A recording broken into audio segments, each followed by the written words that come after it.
Good afternoon, Crossgates. This is Cam. I'm coming to you from my car with our daily update, and I just pulled in to the driveway of Mr. Hobson, Toney, and I am so excited to follow up with him today about his companion garden. So I'm here with Mr. Hobson, Toney, and Hobson is kind of a big deal in Rankin County right now with the companion garden.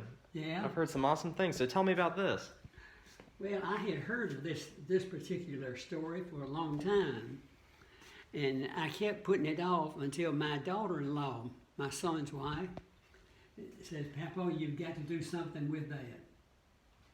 So she bought me a big barrel to put the dirt in. Mm-hmm. And she says, "Now do something with it." That started it. Well, when I filled all that up, she says, "You got more to do yet. There's another barrel, and we're gonna do it up. We're gonna fix it." That's awesome. So that's how the companion garden started? That's how mine came. I did not find anywhere that anybody could give me any advice on. You start out with a grain of corn. Can we go outside and look at it? Yeah, sure can. I'd love to see it. Sure can. Pastor Trey was here recently. I know he interviewed you on the companion garden for a daily update, and Yeah. wow, it has grown. It's looking beautiful. Hey, oh, that's right. She had been here before. Yeah, look at this. Let's go back to where it starts. All right. Now, everything is not related, but when you start talking about a flower like that, it's not even related. But a bug and an insect looks for color. Okay. The red, you see those, and the bronze. I mean the purple color. Mm-hmm. And all these has reason to be there. And of course, the yellow flower right there is one of your best ones. So the insects find them, and Huh? the insects find them and help pollinate. Oh yes, uh-huh. Wow, look at those. Are those tomatoes? Yes, and we had to enclose it, Okay. simply because of the squirrels. Were the squirrels eating the tomatoes? Oh man, will they eat them. Golly. How tall is this? Oh wow, these are huge. Those are so big. Those weren't there last time we were here, were they? They were here, yes, huh? All right, we're going to start down here. All right. All right, I had no training, whatever. Somebody told me to plant you a grain of corn and either sunflower seed, and then when it comes up, watch it. And as it grows, and what I did, I planted both of them together. That was my mistake. You planted the sunflower seed and the corn together? Together. What happened? You don't do it. Well, when the beans got up about this high, the corn was way down here. Ah. So did the beans take all the nutrients? Yeah, and you see they didn't have any sunshine. Mm-hmm. That was my number one error. And nasturtiums, you'll see these all across the area. There is a little teeny tiny bug that loves to have them. And he'll come around, and he's probably sitting back here in the back, but he knows when they come in. And he's back here in the back, and when he comes in, he captures the gnat or whatever it is, or what he will take down the biggest bug of all. Now I'm gonna get off track a little bit. Can you tell the difference between a male and a female plant? I can't.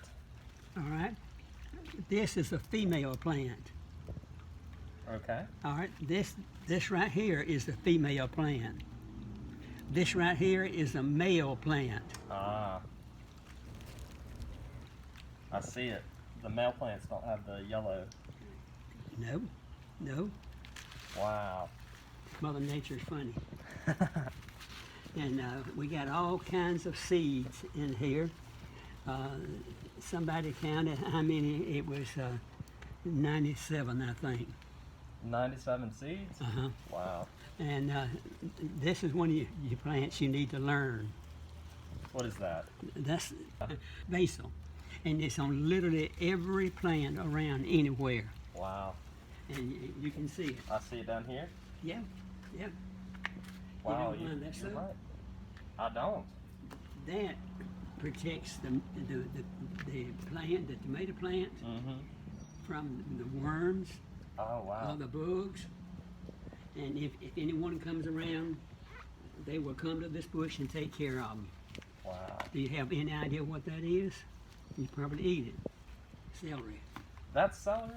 Uh-huh. And I was looking in here for other things. All right, now here's one of your good flowers again, and it is a knockout. Wow.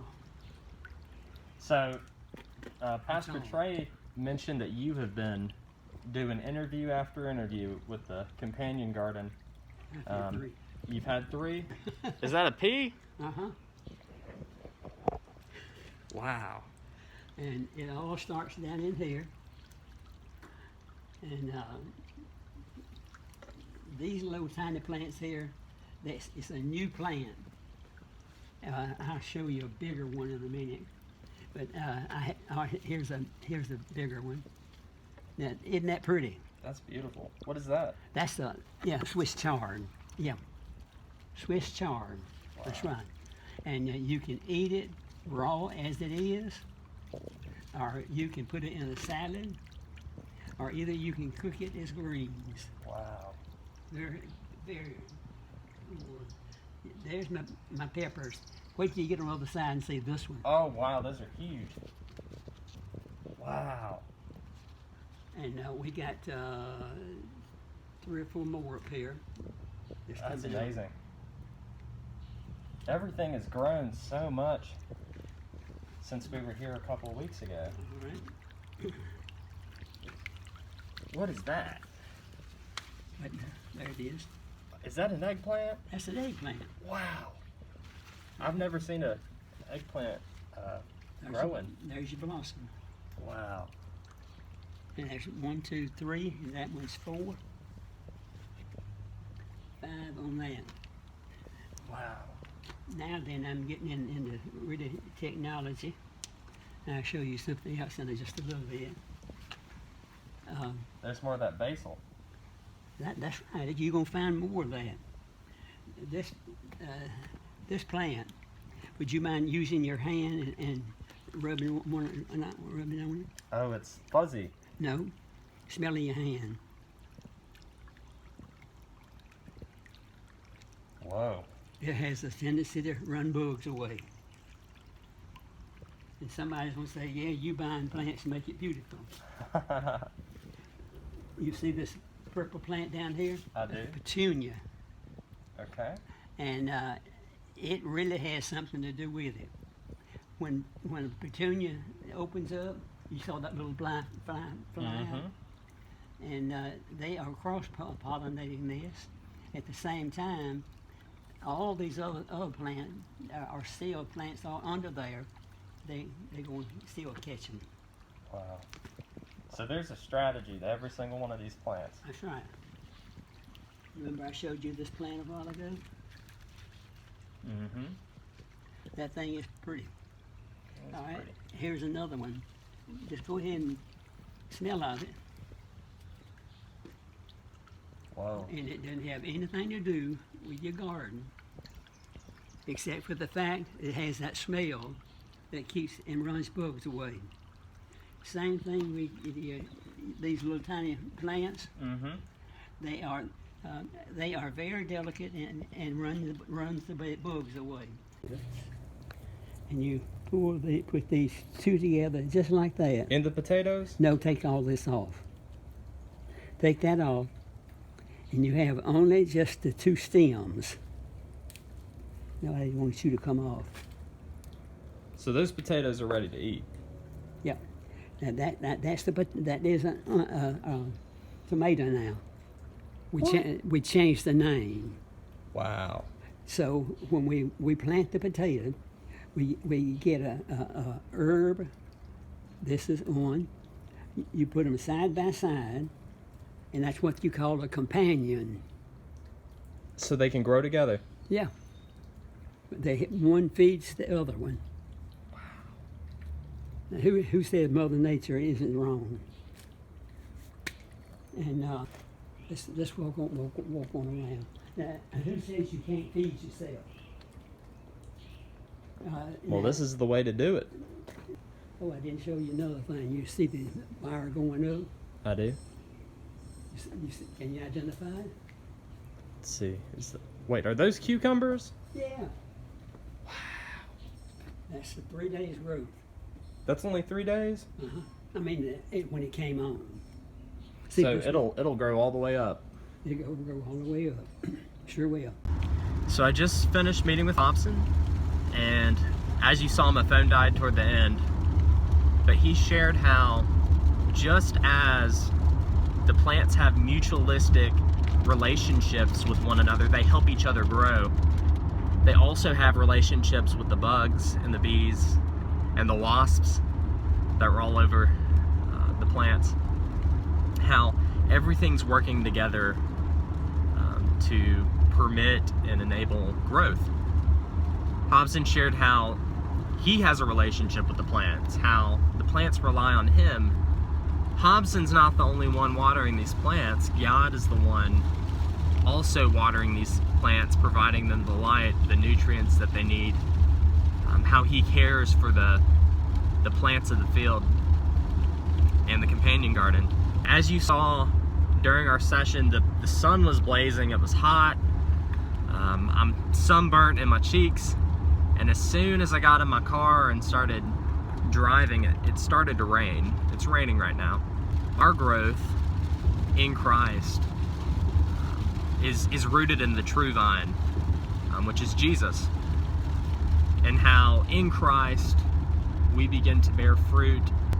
The fruit becomes evidence of our relationship with the Lord. He introduces us to new experiences, new challenges, new opportunities to grow. And growth can be difficult. It can feel like the sun is bearing down on our faces. Growth can be uncomfortable, like being stuck in the rain without an umbrella. But growth in Christ bears fruit. If connected to the true vine, you bear fruit of the Spirit. Why? Because it is who you are. It is what you do. It is you in Christ. You bear good fruit. It's natural. Just like a tomato seed. You plant a tomato seed, it grows a tomato plant. It grows and it grows and it grows, just like you heard Hobson sharing. It grows so tall, sometimes we need to connect it to a little line to help direct the growth, but it grows so tall that eventually you have to prune it. That way you can continue to grow more fruit and bear more fruit. I'm grateful for Hobson for sharing with me today. I'm grateful for you, church, for listening and for reflecting. I hope you have a blessed week, a blessed weekend. As Joey shared, we have a unique service this Sunday that we are thrilled to share with you. Peace, blessings to all. I love y'all. Peace.